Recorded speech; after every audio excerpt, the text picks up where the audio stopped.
Now we are just moments away as Southampton look to win on enemy turf. Sends it to Marquis. Marquis looks up for the long distance shot, and that might have just skimmed the outside of the post. So he can curl it in with his left foot towards the back post. Headed down, volley from Pittman over the bar. Got a deflection, and they've got another corner flick down. Got to be 1-0. Surely, but McCarthy somehow saved it. Oh, the corner went into Pittman. He got the perfect flick on. Adams just dwelt on the ball a bit long, but he still got it to Obafemi, 30 yards out. Finds Danny Ings, who shoots first time. McGilvery with a good save. Southampton's first shot of the evening. Snapshot from Ings with his right foot. And McGillivray saved, and Ings will have another good deflection. Southampton, totally against the run of play, have the lead. But it is Danny Ings who flies back into his own half. That's a Adams great lifted over the top. ball. That's a great ball. Now Ings gets there before McGilvery's in trouble. The rebound comes out. Brilliant block off the line. And he's found Obafemi with a good through ball. He looks to get Ings in. McGilvery can't get there before Ings, who toes it past him beautifully. Right-footed.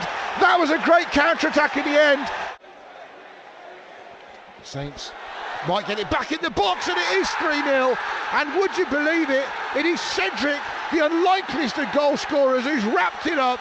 And Redmond's bearing down on the box, cuts inside towards the D on his right foot and makes it 4-0. That's all his own work from Nathan Redmond. The Saints fans celebrate. They've beaten Pompey 4-0. Magalhaes to Stokes, who's onside. 1-0. Here's Sims. It's a good serve this from Southampton. They could finish the job here. It's Shane Long, and he has done it. Just a minute to play. That's stoppage time. Here's Letizia. Oh, better to say farewell than one of the finest players ever to wear the red and white.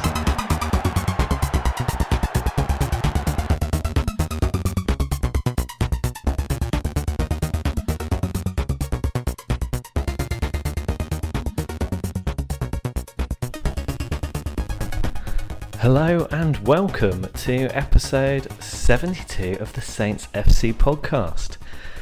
And hello Tom. Hello John, how are you? I'm very well. I'm all the better for the fact that I'm actually sat on your sofa in South London. The boys are back together. Woo! The rain couldn't stop us. Yeah, so for those of you that like watching us do this on YouTube, you'll be able to go onto Freddie's Ugly Inside channel and have a look at that. So you'll be able to see our beautiful faces. Tom's kindly lent me his headphones. And we've got David Bowie sat with us on the sofa as well. David Bowie. Well, I suppose Ziggy Stardust, really. Yeah.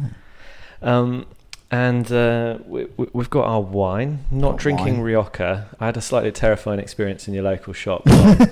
South London for you, John. Yeah. So I've managed to find some red wine. It wasn't Rioja, but this Shiraz is doing okay. It's doing the job. And it was quite funny because obviously your wife's pregnant, so I was trying to get a suitable drink for her. And the guy in the shop who was drinking a can of 9% lager said, "Oh, right, yeah, she's pregnant. So what? Like something a bit less heavy then?" I was like, "Yeah." It's like, "Well, I've got this white wine." I'm pretty sure you're not meant to be running a shop selling alcohol drunk. I'm sure that's against some law somewhere. Yeah, probably. Anyway, well, should we get into the football then, Tom? There's a lot to cover, so we should.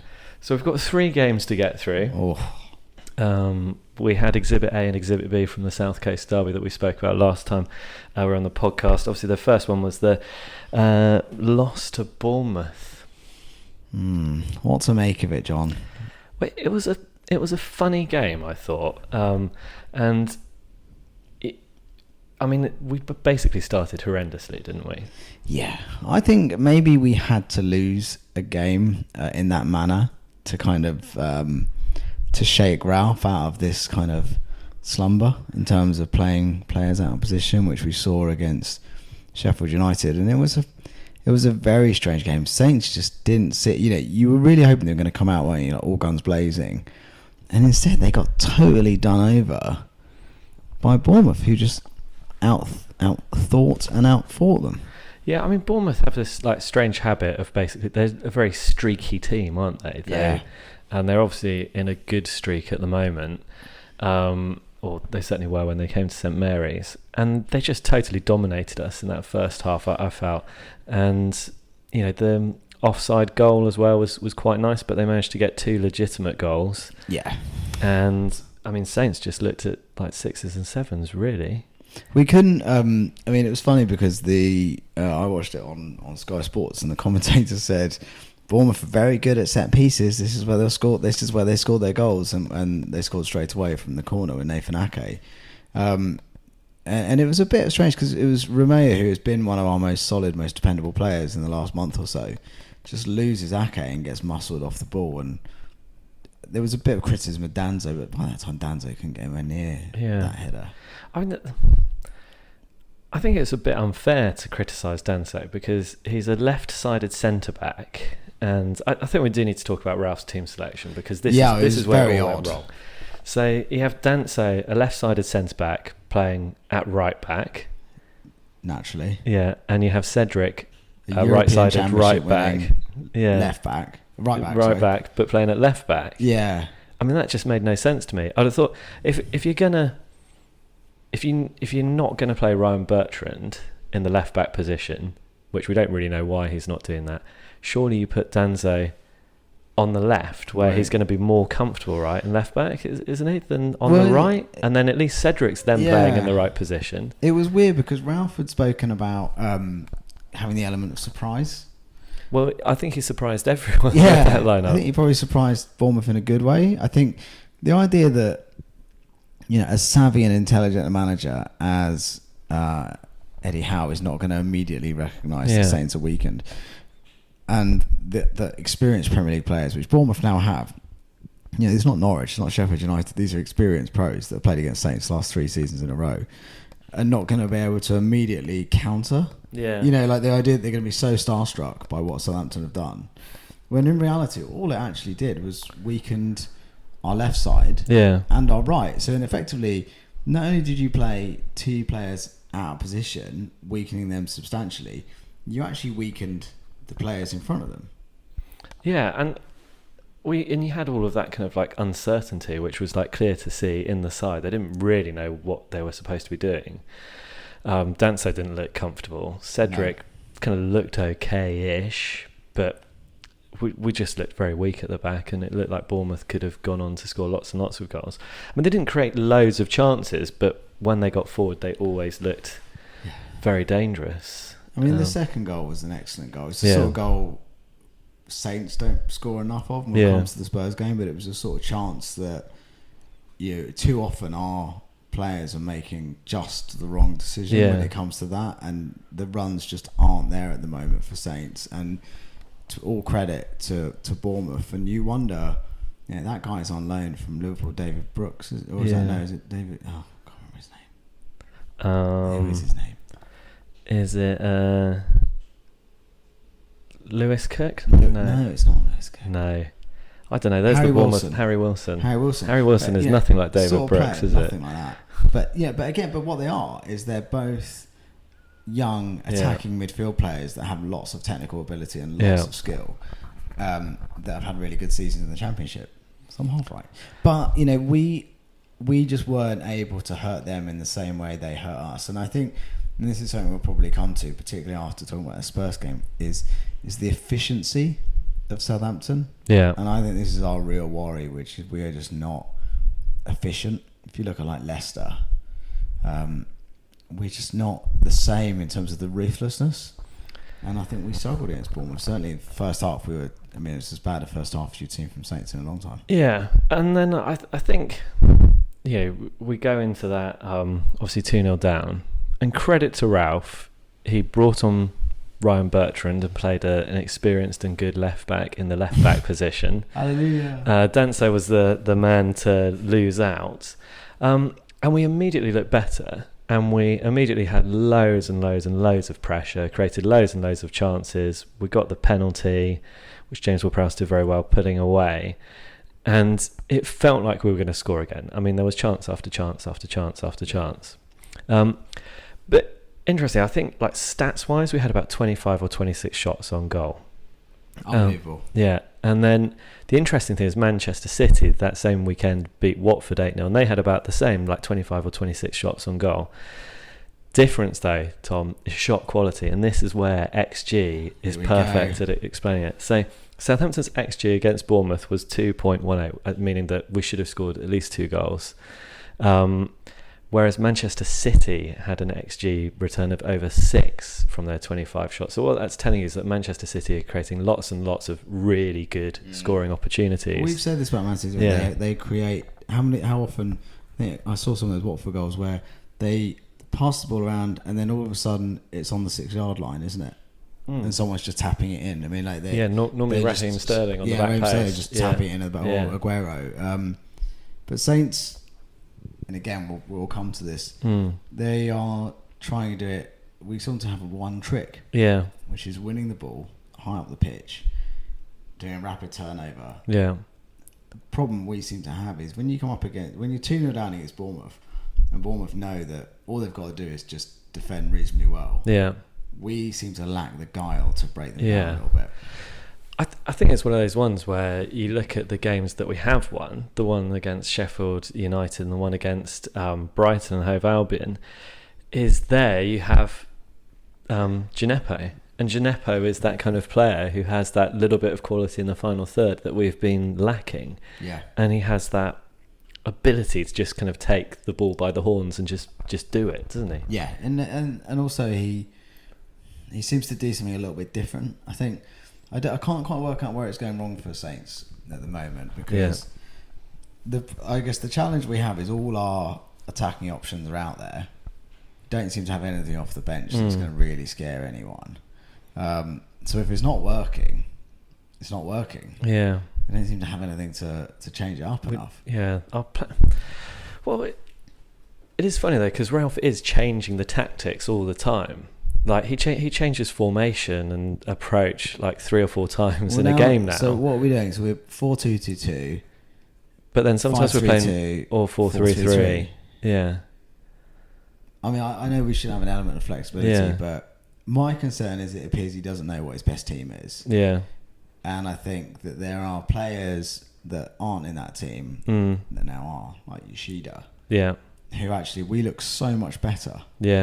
With them in that team, and I wonder if Ralph's kind of gone through a bit of a phase in the last sort of maybe 2 Premier League games where he's kind of now gone, I just need to play the most reliable players I have, not necessarily the most exciting or most flexible best, like he needs to play like if you look at Vestergaard, look how comfortable Saints look at the back with Yoshida in terms of Yoshida's ability to turn out of trouble, pass the ball back to gun and go again, compared to Vestergaard where every time he gets on the ball he looks like something terrifying might happen to him.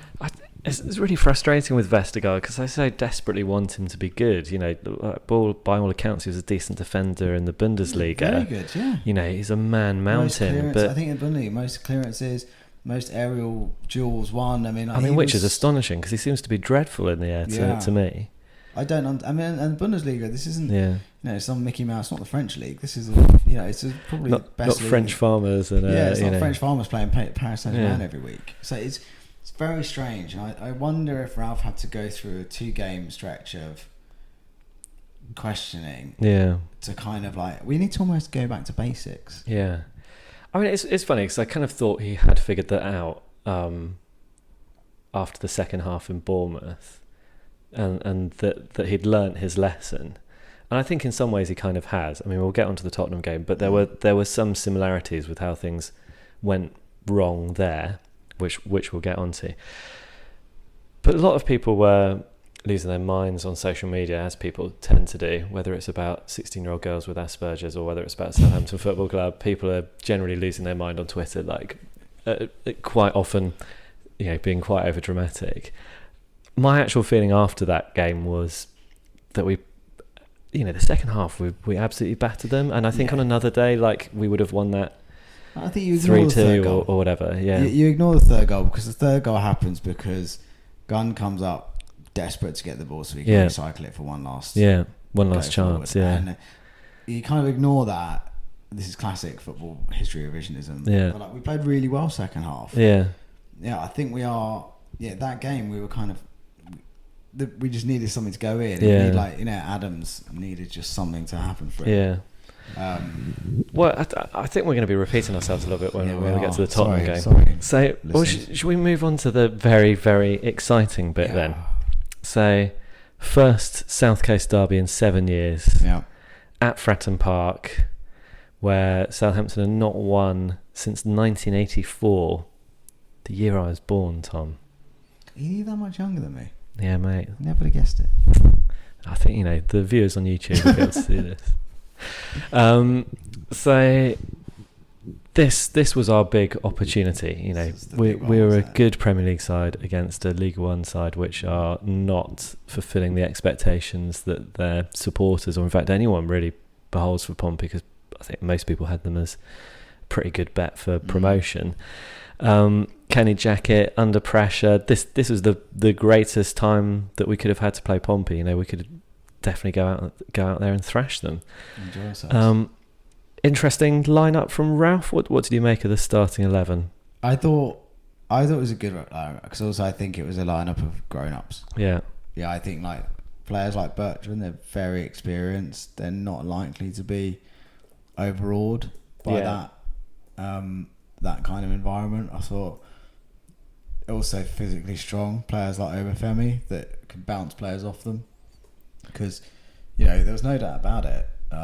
Portsmouth came at Saints, and I know we're not allowed to, but they kind of did us, didn't they, for the first 15-20 minutes? I mean, they were all over Saints and they roughed us up. And the funny thing is, and I don't know if any other people, if I've noticed it, loads of other people have noticed it, Saints are sort of tough midfielders, which are Romeo and Højbjerg, kind of need to wise up a little bit, because they're getting flattened a lot, and they're sort of turning around and looking at the referee, and the referee's going, no, that's just what you do to people all the time, mate. And then people are building attacks for us, and it happened against Spurs a lot of like 50-50 challenges. Yeah, and they were going down and not getting anything. Not getting anything, and all of a sudden, like we know with Saints that the minute the press is turned against us, we're in trouble. We're in big trouble. Yeah. And I think like Romeo and Højbjerg, and particularly Højbjerg against Pompey, they flattened Højbjerg a number of times, and he was probably the one Saints player you'd have looked at before the game and thought he'll be able to handle this. And he didn't. He was our weakest link. Yeah, I don't think Højbjerg had a particularly good game. I think Romeo was pretty strong in the end. But yeah, the first 20 minutes, I've got to say I was worried. Pompey had a couple of really good chances. There was that one that Jan Bednarek scraped off the line as well, wasn't there? That was insane. How that didn't go in is like, where people all I kind of pretty much had my head in my hands at that point. I thought it was all going wrong. And they hit the post off that fantastic snapshot. Yeah. And then did they have a corner as well with a header? They had a corner with a header. No, they had a corner. The guy who looked like a sort of fat, even fatter semi-pro Charlie Austin kind of lashed the ball straight at McCarthy. But they were all over us, and I think they exposed Saints very soft underbelly, particularly in the air. Yeah. Because Saints couldn't win anything. No. But then quality happened, didn't it? Yeah. I think it's just kind of like, I think if you imagine you're Portsmouth, like you go there, you're told, you go out there, you hit them really hard, and you just hope, don't you? And then if that doesn't happen, and you kind of run out of steam a little bit, because they won't be as fit as the Southampton players. They didn't look as fit as the players. Then you kind of run out of steam, and that's where Saints turn the screw. Yeah. I mean, what was I'm very appreciative of it. There was a Portsmouth fan that was filming the game on his phone, and he's loaded up all of the goals onto YouTube. I don't know why you do that if you're a Portsmouth fan, but they're great.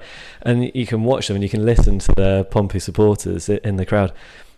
And I think one of the comments was like, oh, well, that's the difference, isn't it? It's the quality. And that really was the difference, because that Danny Ings goal was all about him being a quality striker. He had the one chance which came back, and then he was able to turn, pick his spot, bang it in the goal, and it was just great. And seeing him sliding out on his knees towards the Saints fans, it was a wonderful moment, wasn't it? Yeah, and it was good from James Ward-Prowse winning. I think James Ward-Prowse wins sort of a 50-50, maybe a 60-40 in his favour on the edge of the box, and sort of recycles it to Danny Ings, who takes out 3 players with a turn.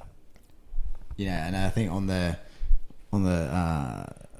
BBC commentary, they say, it's taken a deflection and gone in, but it doesn't. It's just a really beautiful. He passes it into the back of the Pompey net, and it was a great celebration. Yeah. It is interesting as well. I think kind of like going back to the lineup and the kind of players that he's chosen here. So like Danny Ings, cool head, loves Saints. He's got a brick in St Mary's Stadium that's like Daniel AJ or whatever it was. So he's the right person to have leading the line, and fantastic that he got his 2 goals. A little bit disappointed he didn't stay on and get the hat-trick. And then another player who I think was doing well, and the reason I want to bring it up at this point is I think after that goal, Yoshida got an elbow, didn't he, in the chest? Yeah, it was a naughty. It was, it was a really clever elbow. Yeah. Because was it from Marquis or whatever his name? Marquis, the forward, and there's no VAR. Yeah. So it was really clever because the linesman had his line of sight blocked by Yoshida. It was a real naughty thing to do. But Yoshida, again, he shows all this experience, doesn't get riled by the opposition, doesn't get riled by the crowd. He does give a little bit back to Marquis, though, doesn't he? He flattens Marquis in a bit. But it's just a real pro. Yeah. A real level head. And I think we've lacked that. Yeah. I think him and Bertrand in particular just kind of calmed everything down. Yeah.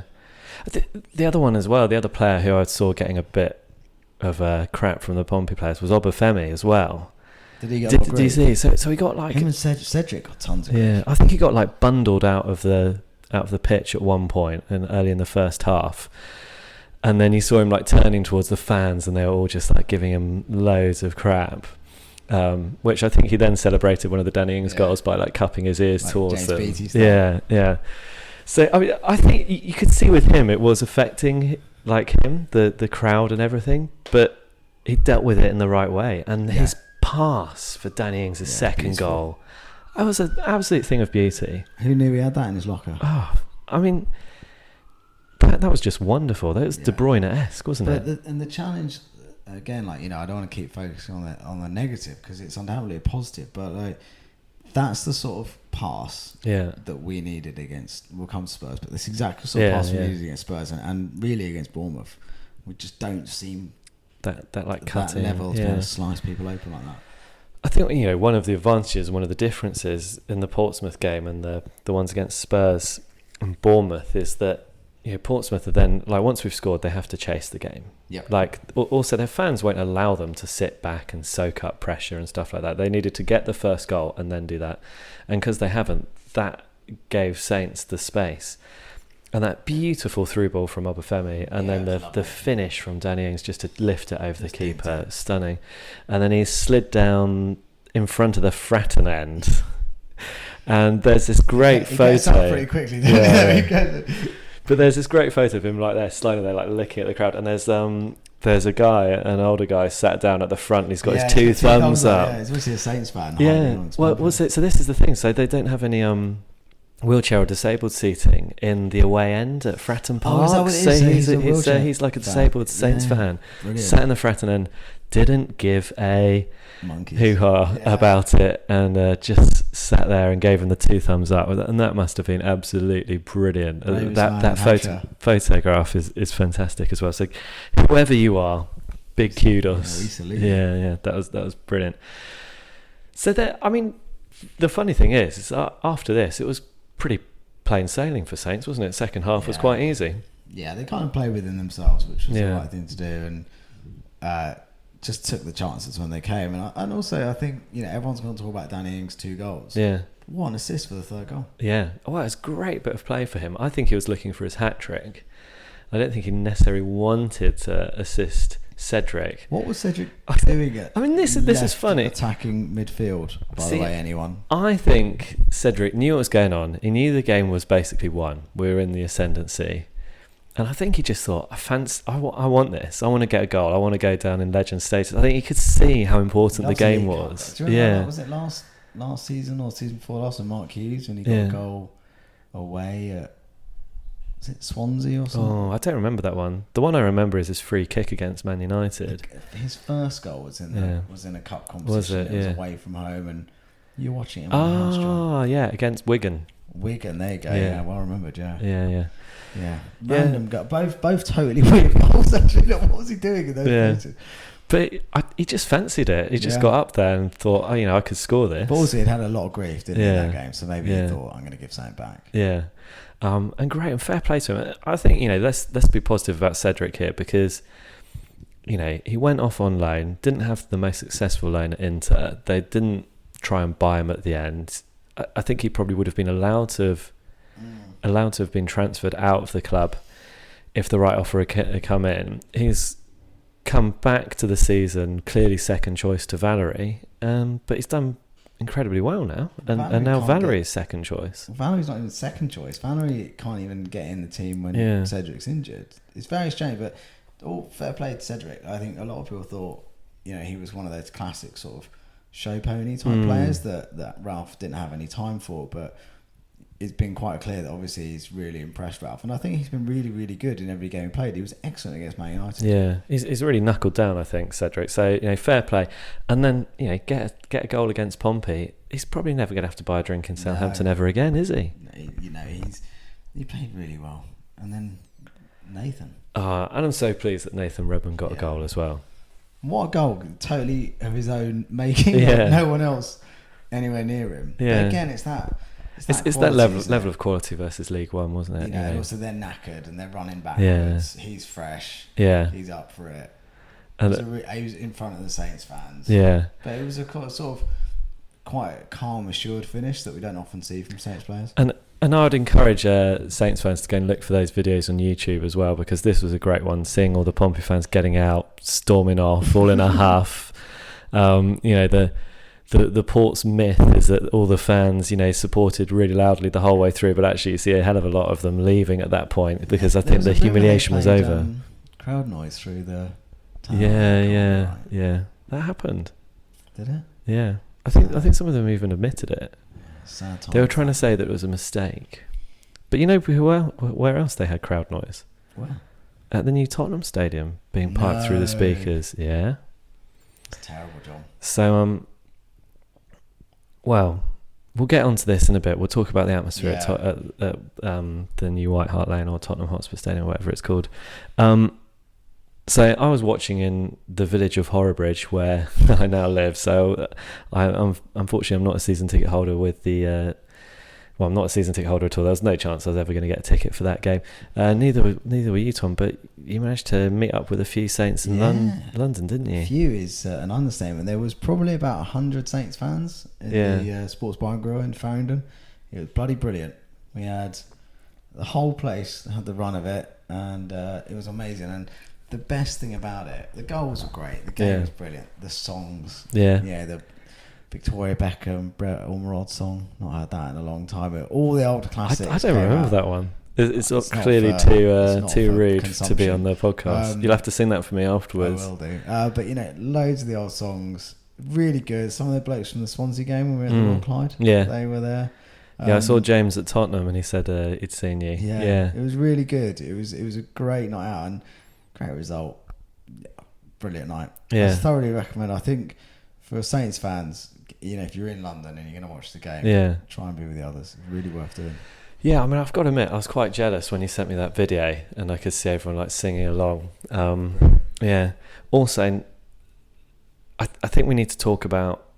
Do you have any Portsmouth supporting friends that you've managed to rub this in the face of yet? I don't know any. You don't know any? No. Oh, you're really unfortunate, because I know quite a few. Right, go on. So the first one is a Pompey season ticket holder, proper fan, and he gives as good as he takes and stuff like that.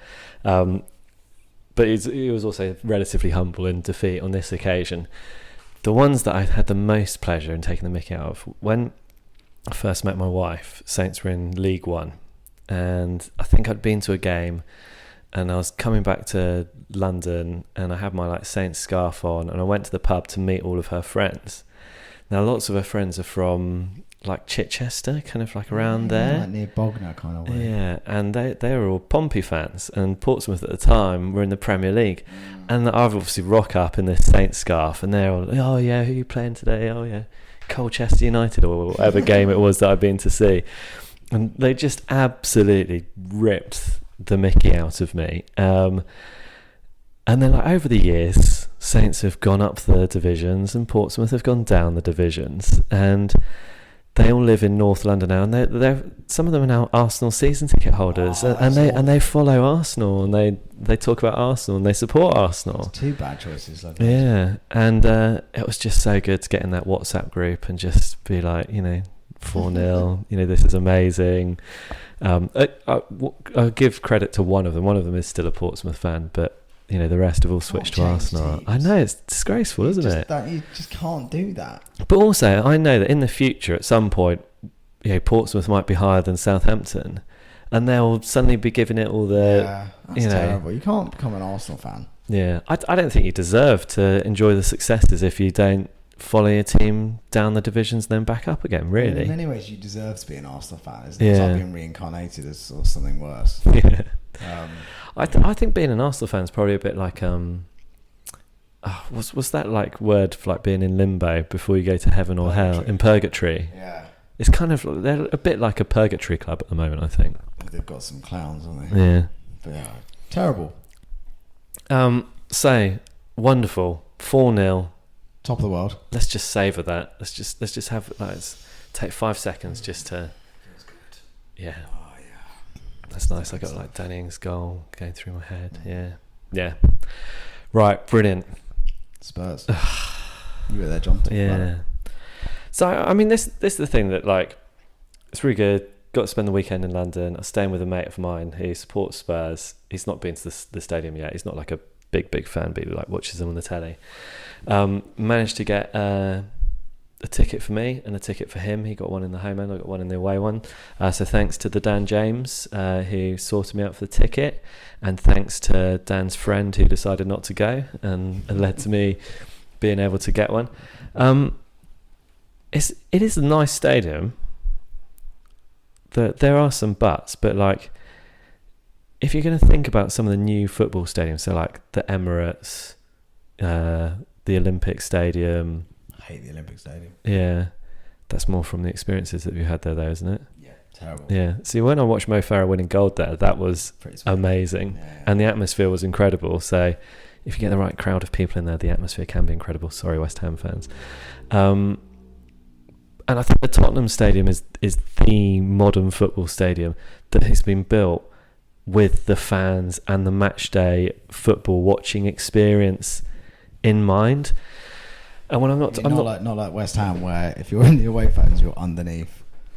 You feel like you're basically underneath the pitch. Yeah, not like that. You mean? Yeah, not like that, and also not in the kind of like really annoying American way where you just have like massive, wide, comfortable seats and hot dogs and stuff like that.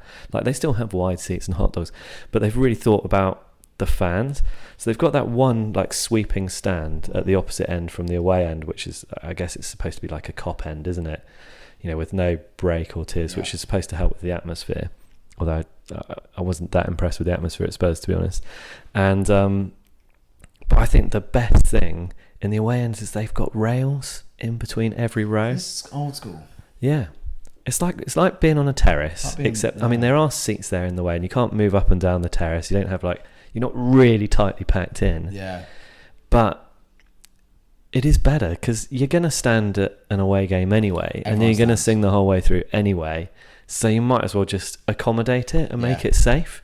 And I've got to say, massive respect to Tottenham for doing that, and also put it in the away end.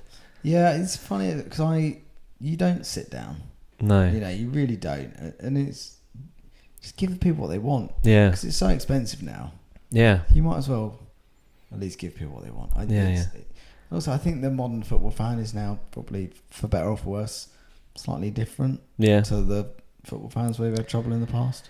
Yeah, it's definitely different from the trouble, but also, I think the away fans are the only ones that still have like those kind of like closer ties to maybe what football was like going. I mean, I started going to football in the 90s, but I went to lots of lower league games, spent lots of time on terraces and that atmosphere, and and it's great fun, and I like to see that. So fair play to Tottenham for getting the standing, and I think that really worked well.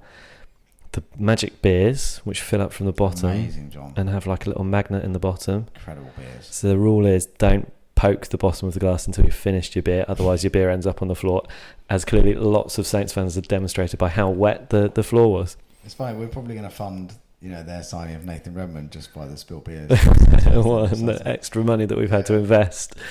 Lovely polished concrete floors, but let's probably not get too far into the built environment stuff, because that's my field. But holiday, perhaps not everyone who's listening to this. Bit like your kitchen worktop, actually, the floor in the Tottenham Hotspur Stadium. But yeah, and craft beer, £5.50 a pint, or £5 a pint, and then Amstel for £4 a pint. £4 a pint. Yeah, Find me £4 a pint. A cheaper pint than that in London. £4 a pint in a stadium, in a football stadium in London. Yeah. So good beer, standing, and quick beer. Yeah, and that's apart from the Wetherspoons, you won't find a cheaper pint than that in London. Yeah, so amazing. So good for Tottenham there. We'll talk about the atmosphere first, because I think it's important in the whole stadium thing. My mate, who's the Tottenham fan, thought the Saints fans were brilliant and really loud. He said that he went a little bit quiet after the second goal, but he was like, he was messaging me. He's going, bloody hell, John, it sounds like fun down there, because he was in the tier above us. And so he thought the atmosphere was really good. But then if you look at Twitter and you look at all the tweets, like, everyone's complaining about how bad the Saints away support was. So it sounded pretty loud when I was watching it. Yeah, I think perhaps maybe it depended where you were stood. Yeah. But yeah, everyone was kind of singing on my bit, but I have seen lots of people complaining. So big that it's probably hard.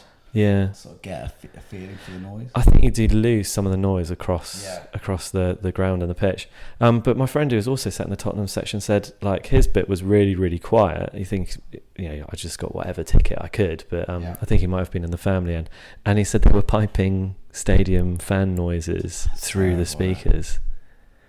That is really awful. That's really 2019, isn't it, summed up? It's just rubbish, isn't it? No one needs that. Gee your fans up with some exciting football. Yeah. Not with the football, though. Yeah. So this was a very, very odd game, I thought. So the starting lineup is good. Yeah. Cedric in right back. Bertrand in left back. Hang on a minute. No, that's not right, is it, John? So this is a weird thing. So I was told by Freddie that he'd got an injury and he had to pull out, so he got injured in the warm-up. Some Cedric people said he was injured off of the bus. Well, he obviously wasn't, because like he was on the team sheet an hour before the game. But apparently the other thing that we've heard now is that he walked out onto the pitch and then turned around and said, I can't play.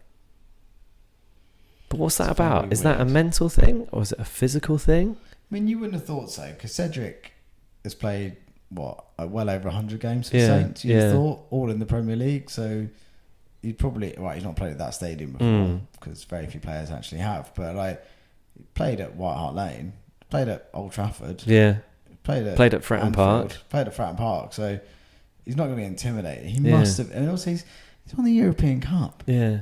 Like, he played for Sporting Lisbon. Yeah. He played in big games, so he's not going to be intimidated by. So what's it about then? He must have been injured. Must have been. But then why is he not told the managing staff that he's injured until 40 minutes before the kick-off? Who knows? I mean, these are like finely tuned Formula One cars. Even the slightest thing can do him over. Maybe it's not a physical injury. Maybe it's a mental thing. Maybe he's had like a panic attack. Or, yeah.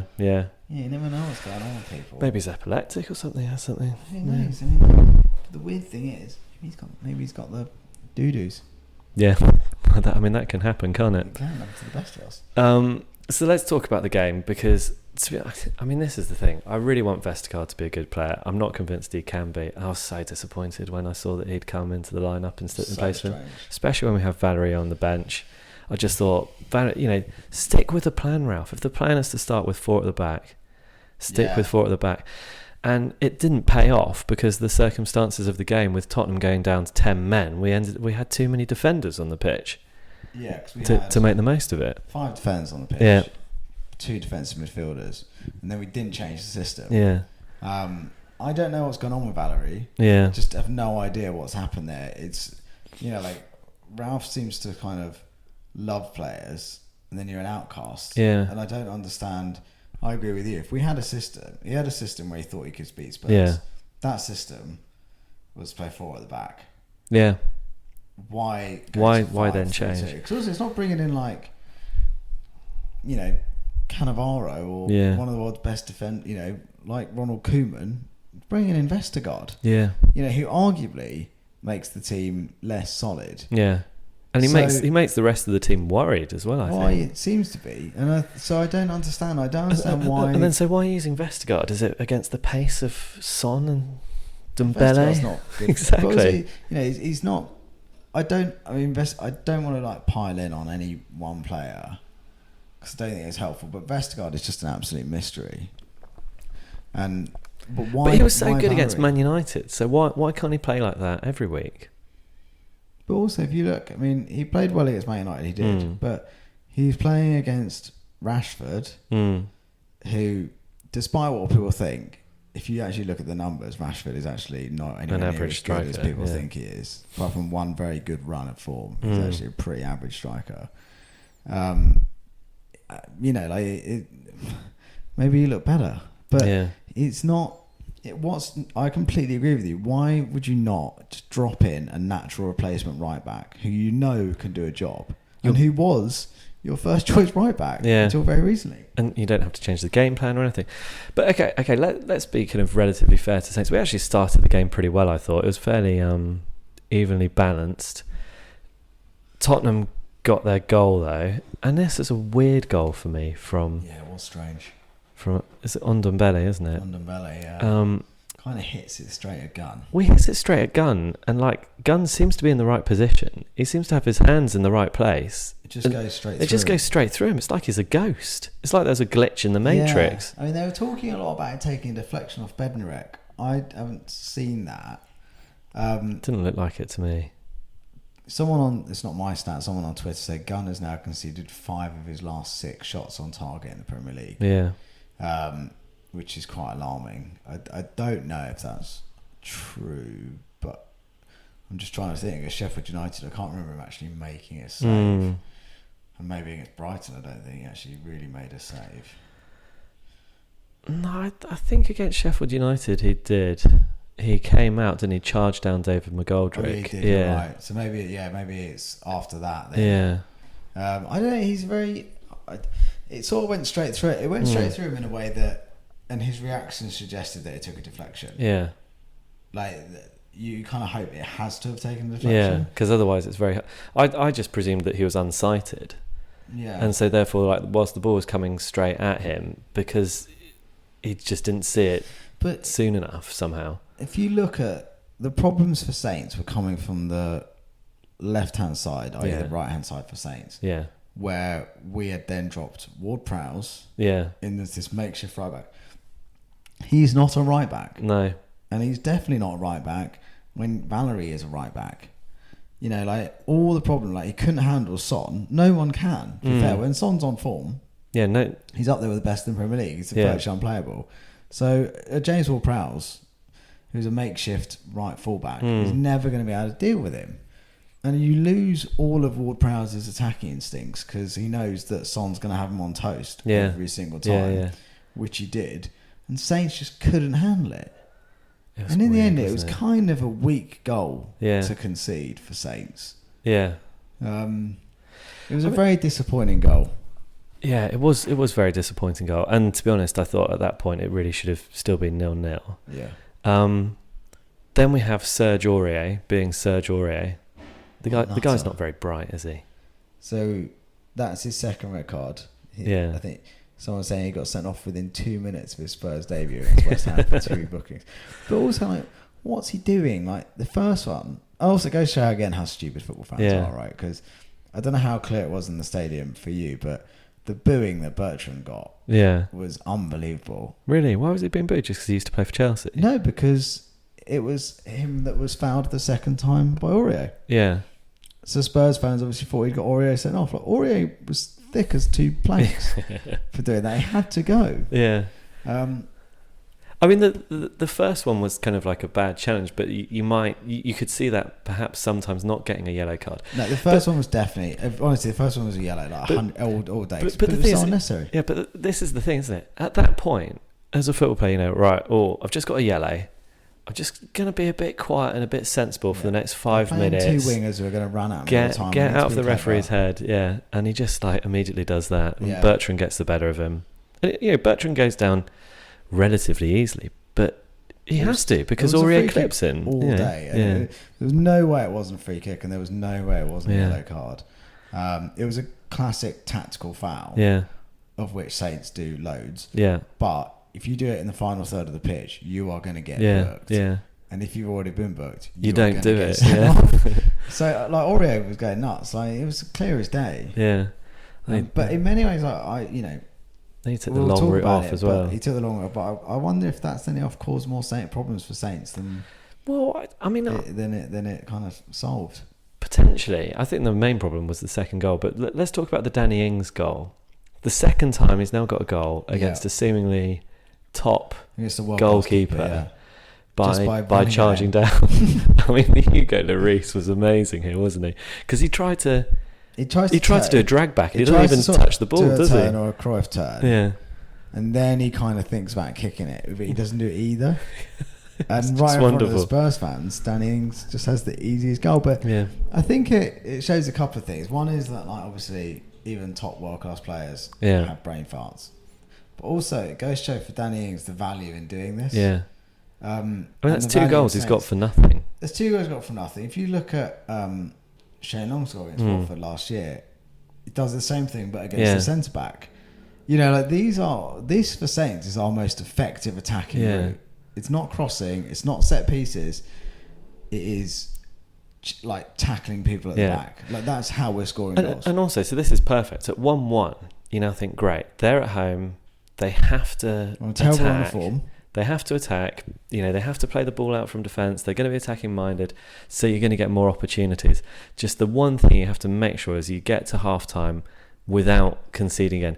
And Saints were throwing men forward. They were looking to get in the lead, quite rightly so. Get to half time, send them off to a cacophony of boos. Yeah. And they're gone in the head. Yeah.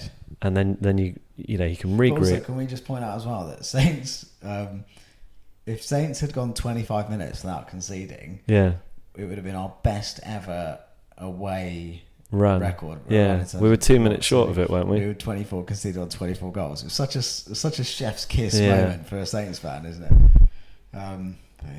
But you think just get to half time. Yeah. Even if we get to half time 1-0, it's still doing really well. So, can we lay the blame at anyone here, or was this just a really good Tottenham counter-attack with really good players and with a quality striker finishing it off at the end? I'm struggling to remember all of the goal. I've got a feeling that it comes from one of our midfielders sort of looking for a 50-50 and not getting it. Yeah. It might have been Romeu. Really? But Saints can't handle Harry Kane. Like, no matter what. Like, we've not been able to handle Harry Kane for 4 years now. Yeah. The man is an animal, and people can not like him. He's a genius. Yeah. He's brilliant. He's just like Shearer. He's impossible. He had Saints all day, and he is the classic what we don't have, isn't he? Like, he is like, it wasn't even really a chance. No. It was a half chance. Yeah. And he hurts you. But he's a special player, isn't he? And then, so this is the thing. We then go, and that, I think, is the moment when the Saints support does actually die down quite a lot, because I think everyone's just saying, they're just going, no, how, we've gone behind, they've got a player sent off, we've got ourselves back into it, and then we go and do that. We just go and typically Saints it up, and then I don't know, I was quite hopeful for the second half, because we've been stronger in the second half most of the games this season. So I thought Ralph would... That was the first half goal we'd scored all season. Yeah. So I was just expecting Ralph to come out with something. I thought it would be a bit like the Bournemouth game. I thought we'd be knocking on the door the whole time, creating lots of chances. But we weren't quite as proactive, I don't think, as we were against Bournemouth. And we did have chances. But set pieces. Yeah. I mean, I don't know. There was that really not tantalising ball that played in front of goal that Danny Ings was, but they're not centimetres from. I remember this when Saints played Man United, and I remember, I think it was Danny Murphy, who was very direct in his criticism of Man United on the day, because he said, Ole Gunnar Solskjaer said, like, look at the number of chances, the number of times we have the ball in around the box. And what he said is absolutely right. He said, it doesn't matter. Like, if you're not hurting people, with your chances, that doesn't matter. And Saints are a classic, like, not hurt people. You know, like, we're getting the ball in and around the box loads. You really think that second half we had 2 chances where we actually forced a keeper to make a save. One's from a corner, one's from a free kick. Yeah.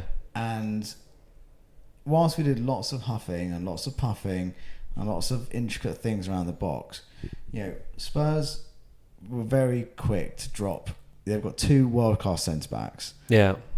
Their loss of Aurier didn't hurt them at all. If anything, it actually made them stronger, seemingly, because they dropped Sissoko there, who didn't give an inch and didn't try to do anything apart from defend like an absolute be a Trojan. right back, yeah. So, you know, all of a sudden, for Saints didn't have the opportunity to counter down the left because Aurier was just not going anywhere. Yeah. And Sissoko. Yeah. And I think that part of the challenge for Saints is, like, you know, we are at our best, as I've said, like, when we win the ball, we don't seem to have an answer to come through us. Come on then, play the ball through us. We don't seem to be able to score. We're not good at chasing back, you know, when we've conceded, you know, basically. We're not good at kind of trying to find the equaliser and then the win, because once a team gets ahead of us, they can then get really compact, and we don't have an answer to it.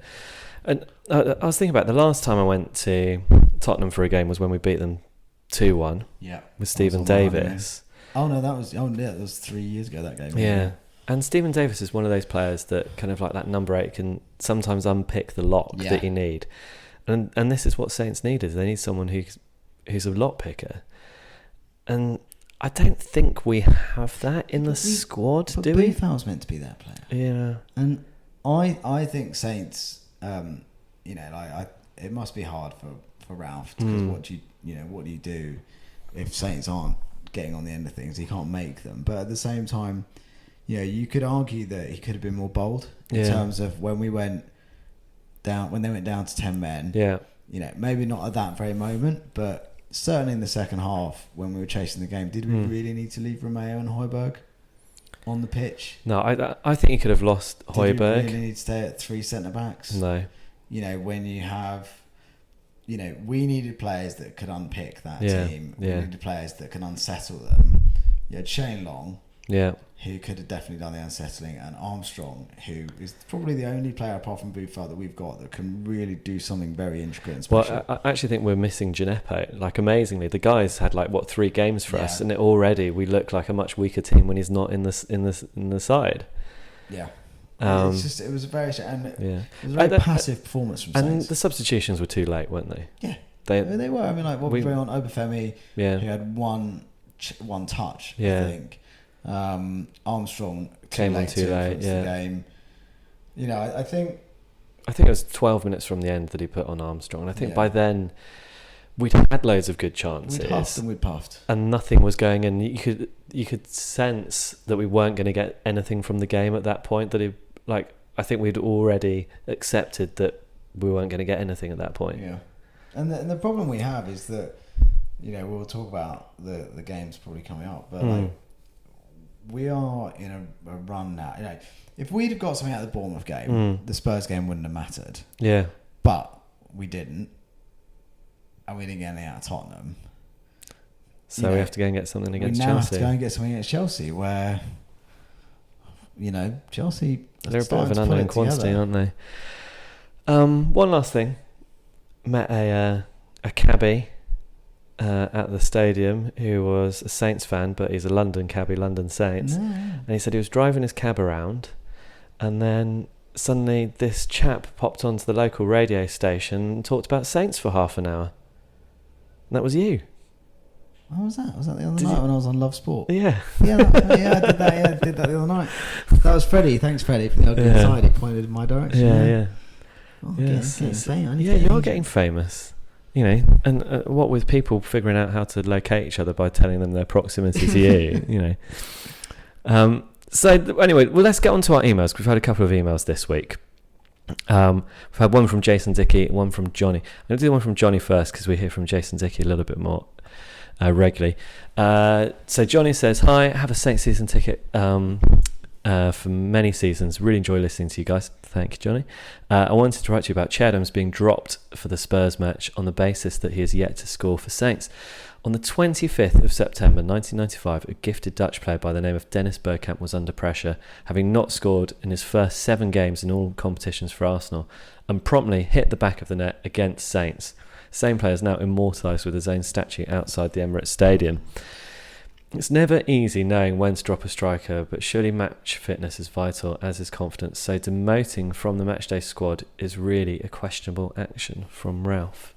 What do you think? Because Che Adams wasn't even an option. I think had Ralph brought Che Adams, he would have been on the pitch pretty quickly in that game. Yeah. When I was at that game where Bergkamp scored the 2 goals against Saints, and I remember that. He scored the first goal was a volley. Yeah.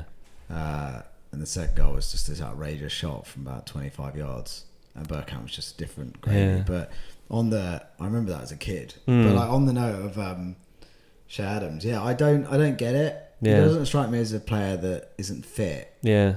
I think Ralph said he just wanted to give him a rest. Yeah, but it's weird because we're playing against Abderweireld and Vertonghen, who are 2 of the older, more creaking centre-backs in Premier League terms. Yeah. And you would think that kind of, young hungry forward would kind of thrive against those kind of older centre-backs. Yeah. I don't get it. Yeah. It's one of a... What I don't get is one of them on the bench. Like, it's one of another kind of... I don't see how this improves things for Che Adams at all, to be frank. But also, like, what are you going to do? Like, is he now going to bring him in against Chelsea? Yeah. Like, if so, like, well, what was the kind of point of leaving him out against Spurs? Is it because he was knackered? Maybe. But what I would say is the club has access to a huge amount of biological, whatever it is, data and all on that stuff, the players. yeah. And maybe he knew that he was tired. Maybe they can tell. Maybe that they've got various ways, and the physios and the doctors said, the guy's run it. To be fair, the guy's run himself into the ground in 7 consecutive games. He's run non-stop.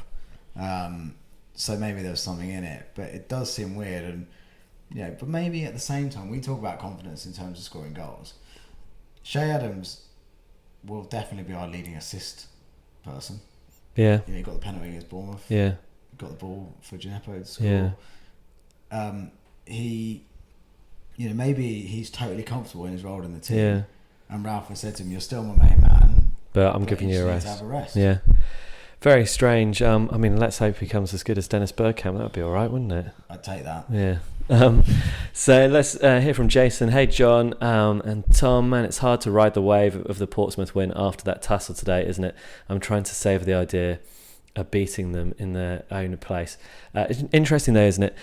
I've been wondering about this. Do we have the ability to create goals from build-up play? I know we got some on Tuesday, but that hardly counts, does it? I mean, Pompey suck. Tottenham, it took Ings catching Lloris out. All of our best chances are set pieces, free kicks, or catching the opponent. I know that some of that is the point of the press, but what's the game plan if the press doesn't create goals? A Gineppo or Buffal worldy? The impressive goals are always going to stand up, but it doesn't seem like we need a Pierre-Emile Højbjerg rocket or a Redmond dragging the ball across the middle to score. This isn't an indictment of Ralph. We haven't had great build-up play for who knows how long. Is the problem talent, the game plan, the team sheet? What do you think? And am I off on this? I don't think he's off on it at all. I mean, we touched on this earlier, didn't we? Spurs, we struggle. Yeah. If you get 8 men behind that ball. Yeah, what I am amazed about is more that teams are continuing trying to play out from the back against Saints, because I just ditched that. If I was playing Saints, because I'd be like, that's the only way they can hurt us is by getting the ball off us. Yeah. If we just play the game as maybe like teams used to play 4 years ago, like Burnley, you just lump it, you'll be fine. So, especially if we've got Vestergaard on. Wimbledon tactics is But I totally agree, and I think we seem to run out of ideas, and we end up doing weird sort of pot shots and weird sort of cross shots and all sorts of things. And the other thing about saying, we've not talked about it, but our set pieces are awful.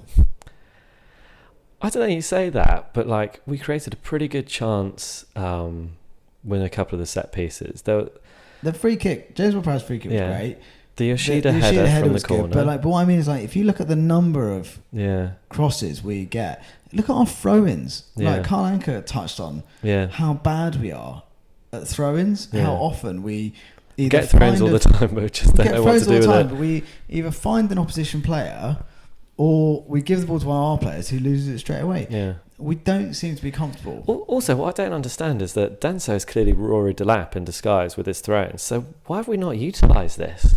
Well, if you think about it, we do look. I think we look better. 4-3-3. Yeah.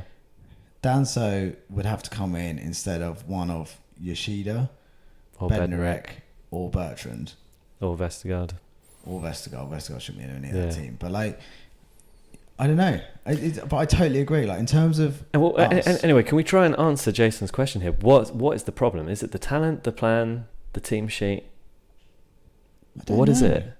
But no, how do you work this out? Because Redmond can do clever things. Yeah. Boufal can do clever things. But I think Redmond needs pace and space for his clever things to happen. And he needs to be able to drop it between the midfield and the defence, and that pocket where they're remember Burnley last season? Where just that sort of corridor of uncertainty. Yeah. I think it's a little bit. I mean, there's obviously something to do with the game plan, but I still like what Ralph is doing, and I still think we're going to be much better side this season. I think we're actually going to start picking up more points later on in the season. I think it's probably the personnel. I think Ralph's plan A is quite clear, and I think we now need to have a more attacking plan A, because defence he's got about 8 plans. So I'm talking about the attacking play here. Our attacking plan A is working. It is effective, but it only works when a team is trying to beat you and play out from the back. And we need another plan B for attacking. But John, every week you're talking about us scoring fewer goals than our XG. Yeah. So that is a talent thing, isn't it? 7 goals in 7 Premier League games. We scored 2 against a very poor 10-man Brighton. We are not taking teams to task. You look at Leicester, how efficient Leicester are in front of goal. Yeah.